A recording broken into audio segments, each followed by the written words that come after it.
All right, how is everyone doing tonight? Welcome to my channel. This is an educational channel. And we try to dig into great theories of everything, all-encompassing theories, cosmologies, grand unified theories, also magnum opuses and tour de forces and earth-shattering discoveries, mainly from obscure sources. Try to look into masterpieces from people who spent their whole life, or groups of people who spent their whole life, or at least decades, putting together their, their calling in life, and ended up hitting a home run, but nobody noticed anyway. And so we're going to try to take some of these things that are in danger of falling on the scrap heap of history and resurrecting them. And this is our 217th video that we've done on what we call the Reciprocal Church, where we're attempting to assemble spiritual resources for you, spiritual practices and orientations that you can use in your own life to get closer to whatever it is that you have reverence toward. And we feel like this is necessary as our Western religions have betrayed us, and from the start they are all frauds. And in particular, we're looking at the New Testament right now and how it is the work of the Romans. The Romans wrote the Bible, the New Testament, parts of the Old Testament too, but particularly the New Testament. And they wrote it as a piece of wartime propaganda because they were fighting wars against the Jews, one war after another, one insurrection after another, one revolution after another. And they figured if they created a Jewish hero who believed in turning the other cheek and rendering unto Caesar and walking an extra mile with your pack, and they might be able to mellow out the Jews a little bit, also get them kind of away from their 10 Commandments. Jesus really only proposes 5 of them, and get them away from their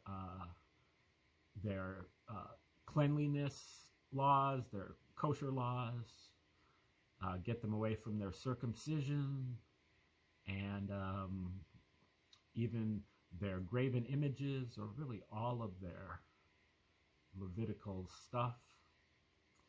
That would be a big improvement, because then, they could put their statues of Caesar, or at least the coins of Caesar, into the temple. And maybe they wouldn't be so xenophobic and isolationist, and they would blend in just like all the rest of the people that lived in the Roman Empire. And so that was a lot of the motivation for coming up with the Gospels in particular. But then after that, I figured, we could also apply this to the general population, the Gentiles, especially the soldiers and the commoners, which made up the vast majority of the population. And so then they started writing Paul's epistles, which were more programmed toward the Gentiles. And this all happened in the late 1st century and early 2nd century. Mostly it goes back much further to the reign of Tiberius, possibly, and the committee to create a new Roman religion. But Emperor Nero wasn't into it, and it took until 69 AD when Vespasian came in, where that was a more friendly environment for this. And it was most likely the brainchild of Well, it goes back to these earlier people, which included Seneca and Seneca the Younger, and also Gaius and Lucius Piso, maybe a few others. And when Nero said no to them, they came up with this thing, Ur Marcus, which we probably call the Q document. And Nero wasn't into it. Nero was married to a Jew, I believe, at least one of his wives, or however that works. And so they tried to kill Nero, and Nero snuffed it out, and he killed them instead, or he had them executed. Seneca, his former tutor, and one of the Pisos, but the other one lived. But his son, the one who was killed, his son, Arius Calpurnius Piso, took up the mantle to write the books based on that Ur Marcus. So the Synoptic Gospels are basically based off that Q document, and took him a while to write them because they're filled up with all kinds of layers of meaning, as we're going to find out here. And Vespasian became the emperor in 69 AD after he was originally the general. And he had Arius Piso as his kind of shadow emperor, as well as Titus, his son, from 79 to 81 AD. And Piso wrote under the pen name of Josephus. So most Christians will tell you that Josephus corroborated the existence of Jesus. But when you do the deep dive and you read Josephus's book called The Wars of the Jews, or the Jewish War, then you realize that Josephus, whoever Josephus was, wrote the Gospels as well, because they parallel each other in so many different places. And we're looking at one of these books that just came out a few months ago, that goes into the incredible amount and detail of the parallels between Wars of the Jews and in particular the book of Luke. He brings in a little bit from Mark and Matthew, but in particular he looks at the book of Luke and he plots the points on a graph where you have the book of Luke on the vertical axis and the Wars of the Jews on the horizontal axis. And at every place, so book of Luke has 24 chapters, 1, 2, 3, 4, 5, up to 24. And the Wars of the Jews has like 700 paragraphs. So you could do it with paragraphs, or you could do it with you could probably do it with pages, and it would still work out the same way, the same basic shape of the graph. But you plot all the points where there are parallels, and you find out that these Romans who wrote this signed their name to it. You can see that on the thumbnail of this video. You can see the plotted points, and you see that they make up 5 Roman letters, APTVS. I think that stands for Arius Piso Titus Vespasianus. But this author has slightly different ideas that we're going to consider as we move through this. This is from Michael Menesgotz, Menesgotz, and this is his book, Christianity's Origins, Flavian Secrecy Cult.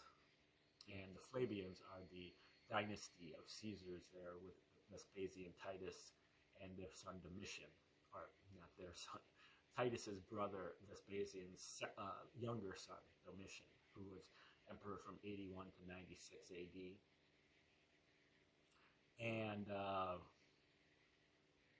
we're looking at parallels that are coming from paragraph 453 right here in Wars of the Jews, and in Luke chapter 5,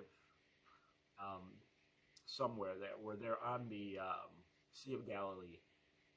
And again, the parallels generally,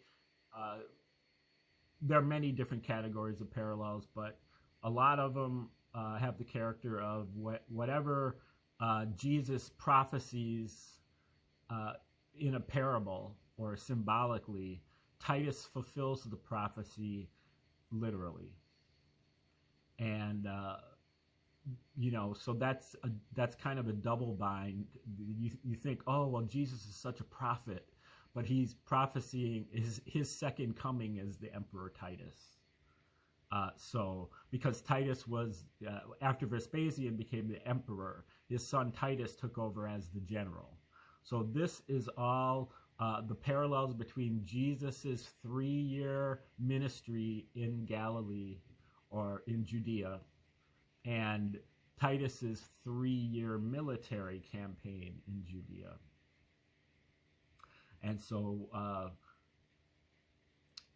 paragraph 453, then Vespasian went to Tarichai,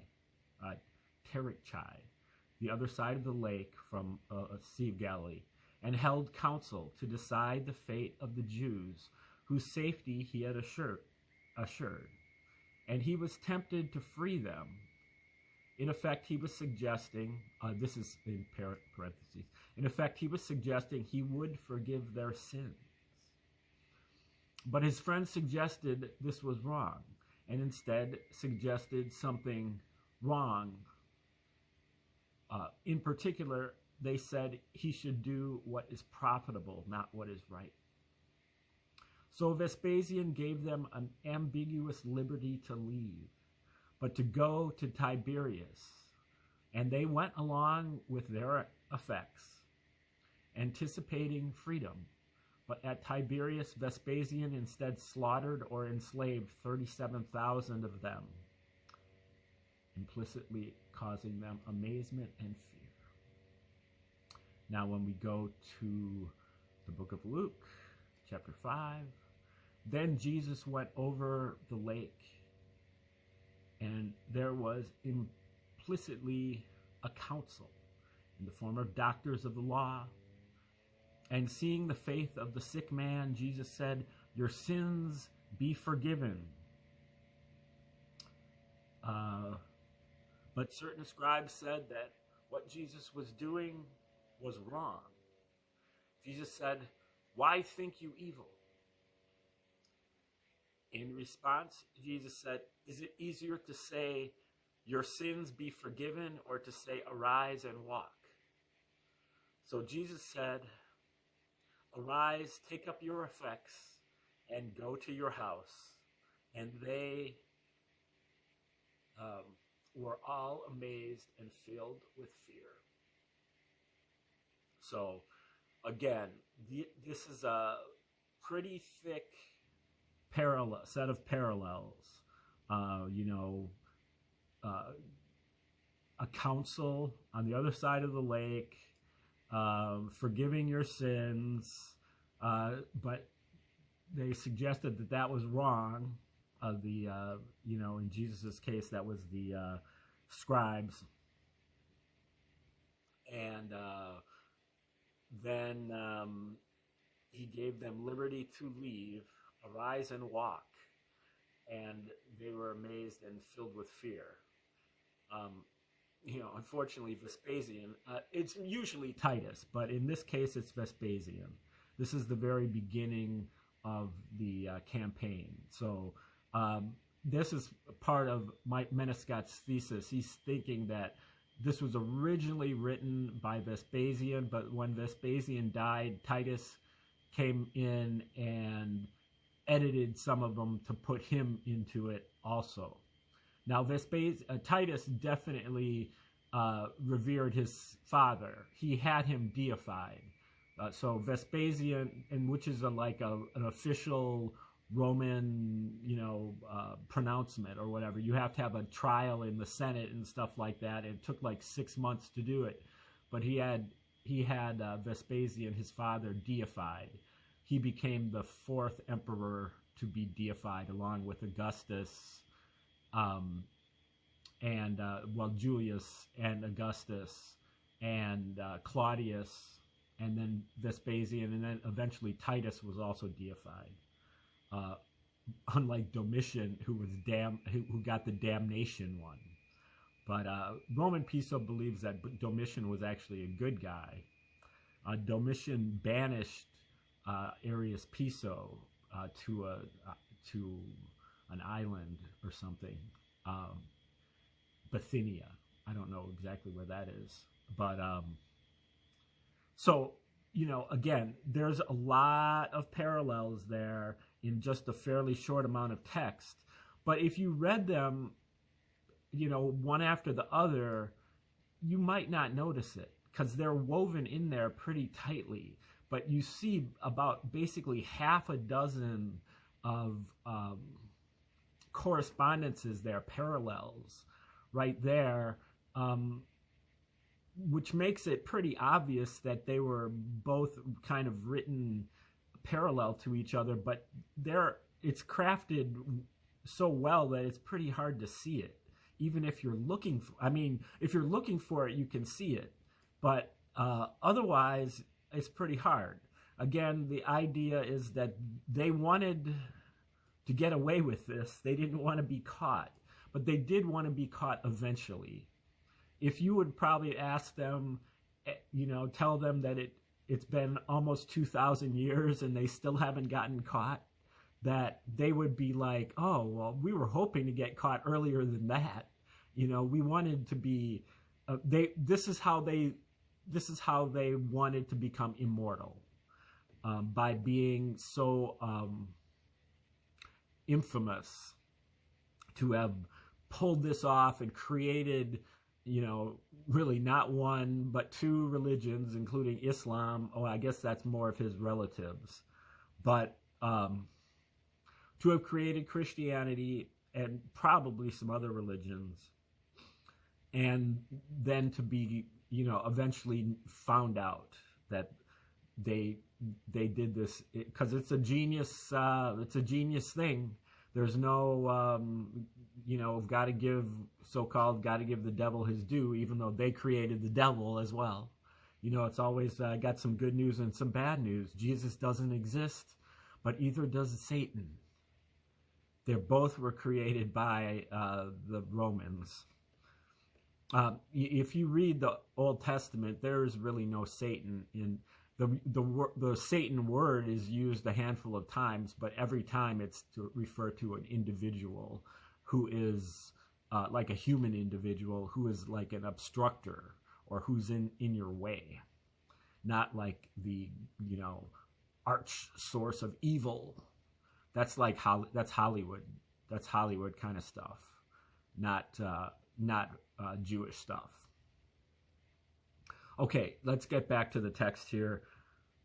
So he says, I've used arbitrary coloring here simply to draw the reader's eye to matching concepts detailed in the left or right column. I will continue this approach. As an aside, this isn't the only location in Jewish war which mentions the good news or gospel of Titus Vespasian's military victory, as this concept appears also in Jewish war, paragraph 525, 529, and 531, which are all in Book 4, chapters 10 and 11. And I will include those parallels too as I update the chart.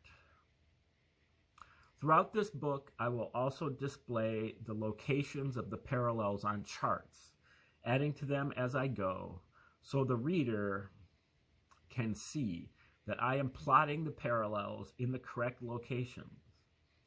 And you are welcome to do that as well. Get yourself some graph paper and, graph this out. Maybe if you listen to me and you say, oh, that's a very strong parallel, you could put that one dark. And if you say, oh, that's kind of a weak parallel, you can either omit it entirely, or you could put it in real light ink, or you could use colors or whatever. But if you want to prove this to yourself, that's why I'm presenting it, because it's not a matter of belief. It's a matter of, okay, let's graph it out and see what happens.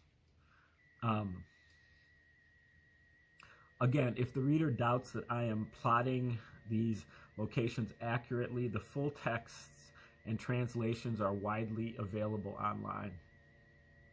Okay, yeah, get your own copy of Josephus's Jewish War, or Wars of the Jews. There's a lot of copies on the internet, the complete works of Josephus. You can even get the Slavonic version if you want to get into the weeds even further. Okay, we're going to go to the next page here. Hopefully it'll load up relatively painlessly.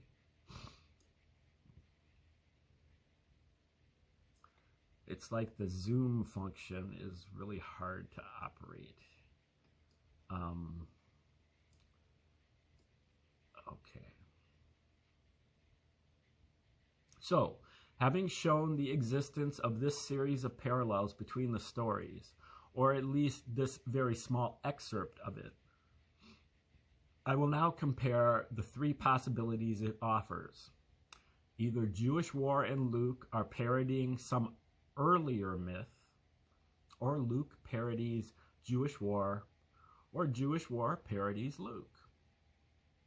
By the end of this book, I will have demonstrated conclusively that not only does Luke contain a hidden parody of Jewish War, but also the reverse is true.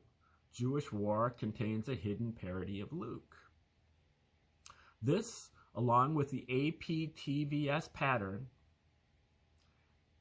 the parallels form when plotted, enables us to show that they were written as a joint literary project, and that as a result, Luke originates from the Roman government as a piece of religious propaganda aiming to, among many other things, convince Jews to be less warlike and to render taxes unto Caesar. Now remember, Josephus, even according to his own autobiography, says that he was living as the court historian of the Caesars at Rome during this time period. He defected. He was originally, according to his autobiography, he was originally a Jewish general, but then he surrendered to Vespasian, and he eventually got the idea that God now favors the Romans and not the Jews. And so he defected to the Romans, and he gave Vespasian the star prophecy, which is supposed to only be reserved for Jews. But it is that I foresee that you will one day become the emperor or the king. And when Vespasian did in fact become the emperor, he pardoned Josephus and brought him to Rome, adopted him as part of his family, and made him the court historian. So we know, at least according to what we consider to be history, his autobiography, that Josephus was an agent of the Roman government. And so when we see all of these parallels or parodies between the two, to see that they were, as he says, part of a joint literary project, it becomes inevitable that the Gospels were also written by Josephus and or whoever was on his team, and they were written at the court of the Roman emperors Vespasian and Titus, and then later on under Trajan, and even under Hadrian. Okay, plotting the locations of the parallels. These particular parallels are found in a very small section of Jewish War and a small section of Luke. the ones that we just looked at, paragraphs 442 to 452, and Luke 4, verse 40 to Luke 5, verse 25. As we proceed, I will be adding to this chart, but he just shows the chart right there, just with those first parallels, and all you see is there's just a small little 3 dots, in this one small quadrant, or not even quadrant, much smaller than that, just a small segment of the chart. So basically meaning that there's going to be hundreds and hundreds and hundreds of more parallels. A major aspect of this book is to describe not only the parallels, but also to show how groups of them are arranged to form an intentional pattern and indeed a message. Okay. The next section is called The Task of Identifying Which Story is Parodying Which.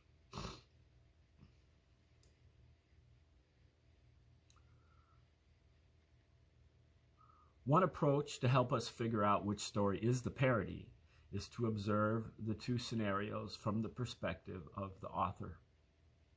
Equating the killing of Jewish fighters in the water with a fishing expedition could only be viewed as amusing by someone who was extraordinarily racist. An example of such a person would be a Roman who thought of Jews, the primary enemy of Rome in that decade, or really in that century, as sick and evil, and quite possibly as subhuman. Even according to Josephus, Titus and Vespasian killed like 1 million Jews in this war. So, they definitely, fit the bill. And they were both injured in the war too, so they were angry about it. They were angry about having to fight the Jews all the time, and they wanted them to mellow out. So if the author of Luke was simply describing Jesus in plain terms, then that author must have perceived Jesus to be God and wanted to share the good news. So he would have no motive to do something so blasphemous as to edit Jesus' life story so as to be a hidden parody of Judea's main enemy, the Roman emperor himself. Such an author similarly would never have tried to establish a hidden equivalence between Jews and devils. So this gives us an initial insight into which way around the parody makes sense. But it turns out that such carefully considered logic is unnecessary. The Flavian invasion of Judea is evidenced by numerous independent records, such as Judean ones, and indeed by much physical evidence. For example, the archaeological evidence of destroyed cities and their broken walls from that invasion is abundant. And if we look further along the timeline of Titus's story, the total leveling of Jerusalem it describes by the Roman side is simply undeniable. Okay, so there is independent evidence, archaeological evidence of this war against the Jews. So we have to kind of give that some credit as being at least, vaguely true, or at least in the main it's true. Like the event actually occurred, which is something that you can't say about Jesus. Jesus' existence, because the only corroborating evidence of Jesus' existence is Josephus. And some would say Tacitus also, but Tacitus was also, living at the court of Rome. Suetonius was too. And there's, I think, one other 2nd century author that talks about Jesus. These people were all part of the Roman Caesars extended family. So none of them, can be taken seriously when they're using the, referring to the existence of Jesus. And even so, they're only, referring to him in passing, just like in a sentence or at the most a paragraph. Josephus has a paragraph sandwiched in between two relatively not relevant other paragraphs, and so it's called the Testimonium. But that is not in Wars of the Jews. That is in his other book that's called Jewish Antiquities, and that's even from a later period, about 93 AD. So still, that's 60 years after the fact. If you would think that if he really existed, Josephus would have mentioned him in his first book. But he doesn't. He only mentions him in his Wars of the Jews is 7 books, and Antiquities of the Jews is like 20 books. Okay. And apart from the vague, albeit admittedly repeated assertions that the Flavians had God behind them, helping them win, their story, at least around Galilee anyway, is described without recourse to implausible, magical, divine, and otherwise physically impossible feats. Whilst Jewish war is not factual when it comes to the details, at a high level it appears to be factual, and at the story of Titus and at Lake Galilee is physically plausible. So, but by contrast, Jesus' story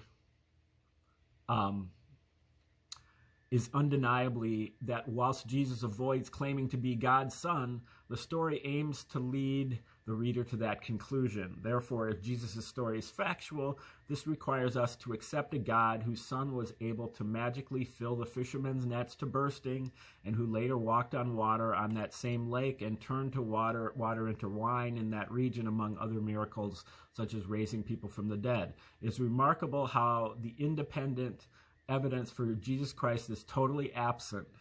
Astonishingly, Jesus left behind no writings, no monuments, no remains, no family, no sculptures, no inscriptions, nor anything else at all. And amazingly, there is no independent record of his existence, no local government records discussing his incredible miracles, and perhaps most tellingly, nothing about him at all, independent or otherwise, was written during his own lifetime. Okay, we're going to stop there, and we'll start up tomorrow. Maybe read that same paragraph again, but get into the rest of it. And thanks for tuning in today. Have a great day.